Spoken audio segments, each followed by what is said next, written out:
I think I need to switch things up today because I've been pretty tired lately. I've been doing a lot of larger art projects and a lot of larger paintings, and I kind of want to do something simple today. So I'm gonna cut my art into pieces. I have this really cute acrylic gouache palette here. We'll do a couple paintings. And then we'll cut them up at the end, and you'll see what I do with them.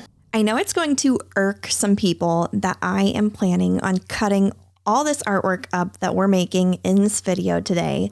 But stick with me, I will explain more about that at the end of this video. But one thing I do want to say, the beauty with art is you don't have to confine yourself to a box.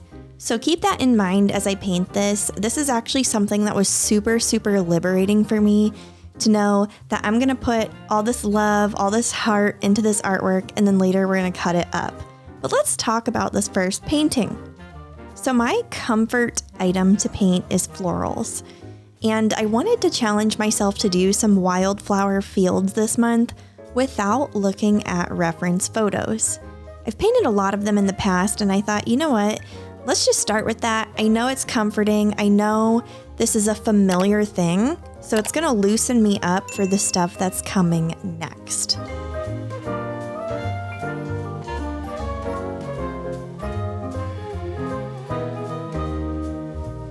Now that I blocked in all the flowers, I am switching it up and going over to the sky. And from here on out, I'm probably gonna bounce around and just work on whatever feels fun throughout this painting. But let's talk a little bit about what I'm using. So since I'm intending to cut all of these paintings up, I'm actually painting on a canvas pad. It's kind of like paper, but it's just a canvas that was never stretched. It's primed with gesso already, and it is lovely. I actually really enjoy working on this material, and I've just been using this lately in my spare time.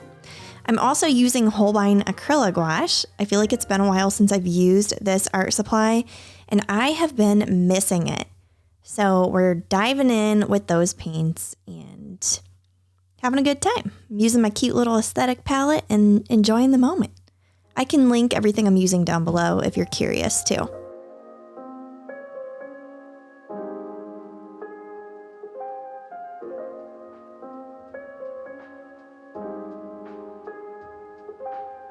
So at this point, I'm just adding details to all the flowers. I wanted everything to feel like it had a little bit more contrast against the green. And if you look closely, I did do the stylistic technique that I usually do with the pink underpainting, and I let it show through. It creates a really sweet halo around everything, and I personally just love that effect. So I tried to embrace it as much as I could with this little painting.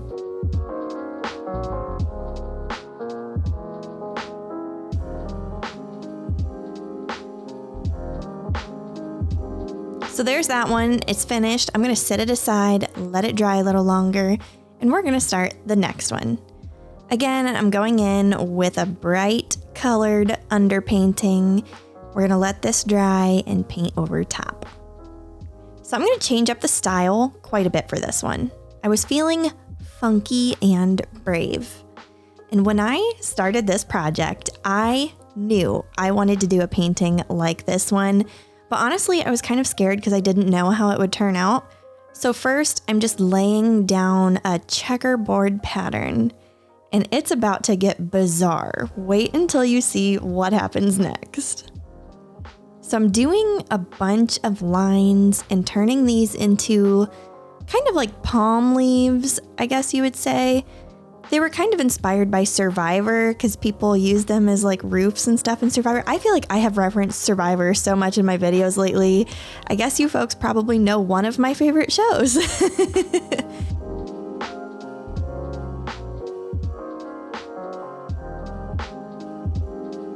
Something that I really wanted to focus on with this piece is complementary colors, but also clashing colors. So the color palette is gonna get really interesting. And when I did this, I was like, oh my goodness, this, like maybe I should give up on this. I don't know. This doesn't feel like me. But then I was like, no, I went into this knowing I wanted to push myself and try this. So I did not give up. I pushed through. At this point, I added little white flowers everywhere. I thought it would add some softness to all the other stuff that's going on. and all the other stuff that will be added after this, because this is just gonna keep getting wild. At this point, I was having a lot of fun with this, but I was also like, am I ruining this? Like, is this a bad idea? I don't know. So I just kept pushing through and seeing, like, is my vision coming to life? I don't know.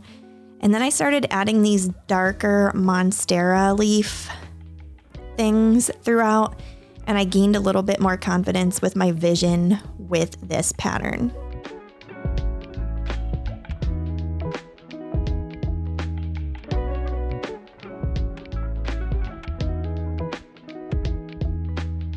This part was really tedious. It took a long time to get these leaves just right.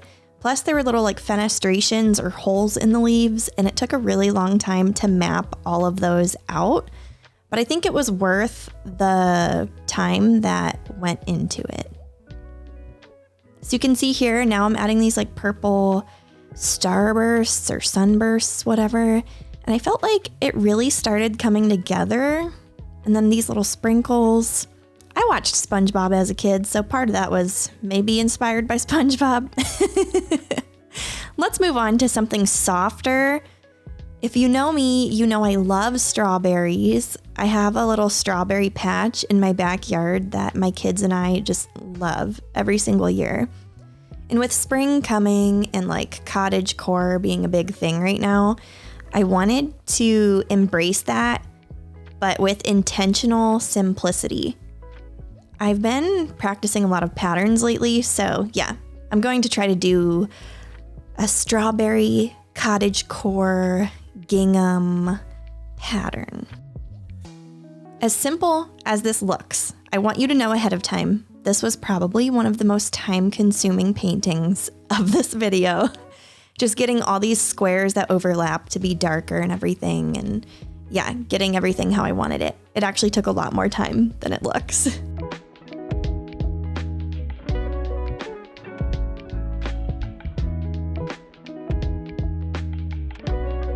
After I got everything how I wanted it, I started adding strawberries all over the page. I wanted this thing to feel like it was packed full of strawberries. Like you just went strawberry picking and you have so many strawberries, you probably have to give them to your neighbors.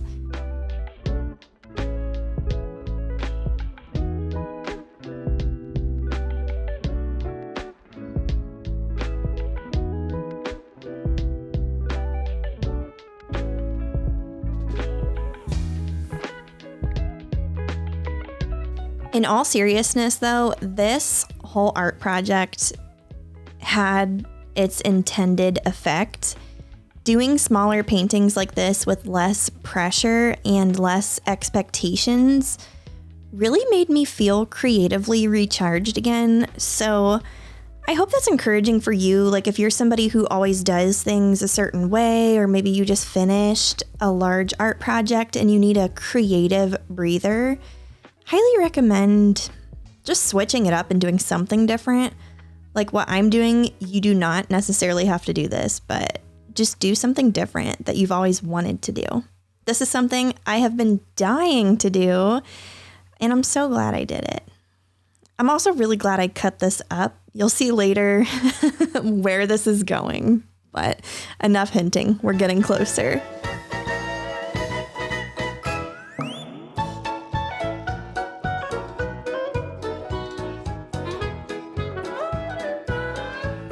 All right, this is where it gets really fun. Because I'm using Holbein acrylic wash and it dries with a matte sheen, I thought it would be really pretty to preserve all of these paintings with this matte varnish here. Okay, so here's the paintings. I'll just lay them out. This one's kind of curling, but I think it's fine. And lay down some varnish on these. Wow, that kind of looks like an animal. Do you see that? Like the head, the legs, the body? Comment if you see it. Just cover this. I love this one. It's very different than stuff I've done in the past.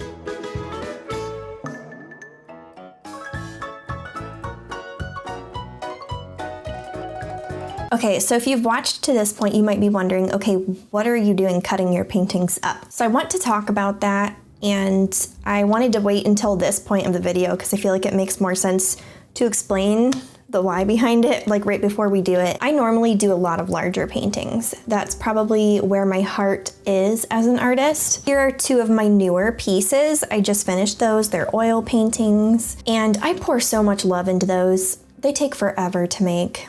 They really do. It gives me so much energy as an artist while simultaneously being exhausting. And when I say exhausting, I mean like artistically exhausting. I still love art. I still want to create, but not like that type of art right now. I needed like a breather, a little reset. So that's why I'm doing simpler paintings today. I like to view it as I'm preventing creative burnout. So I am gonna cut these paintings up because I did the simple things and I got them out of my system. That's what I wanted to do. But when I went into this, I knew I wanted to cut them into pieces. I've been super into reading lately, and I think, well, how cool would it be to have some functional artwork and cut these into bookmarks? So that's what we're gonna do. We're gonna cut all of these paintings into 4 pieces. This is drying right now, but after they're all cut, I'm also going to be listing all of them in my shop. So another reason why I'm doing this right now is because I'm trying to make more functional artwork, and I think it would be really sweet if somebody could just open up a book and find like a little original painting that marks where they're at. I just think that's the sweetest idea. This is something that I would probably buy from somebody because I would use it a lot. So yeah, that's what we're doing. Okay, the paintings are dry. It's interesting, this is a matte varnish, but it's a little glossier than the sheen of this matte paint. So yeah, I kind of like it though. All right, here's the cutter. I'm going to take these and flip it over like this, and then I'm going to cut 2-inch strips of paintings. Looks like that. It cuts really well with this thing. I can link this below if any of you want to try what I'm doing. I'm using canvas paper too. This one here was near the spine of the pad, so I'm just gonna cut, let's see. I can probably just trim it. I already feel like these ones are gonna be my favorite. I felt like I was being so brave with this design too. Let's do the strawberry.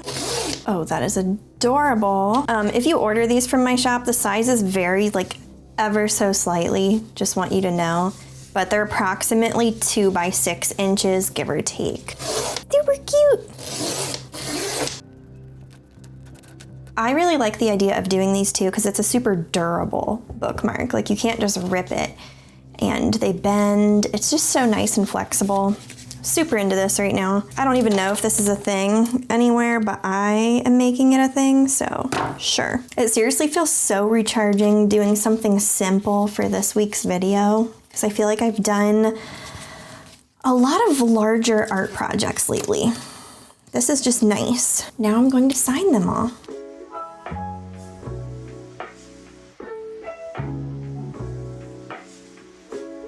Okay, this bookmark here is definitely my favorite. When I went into making this one, I was like, am I making a huge mistake? I just don't know.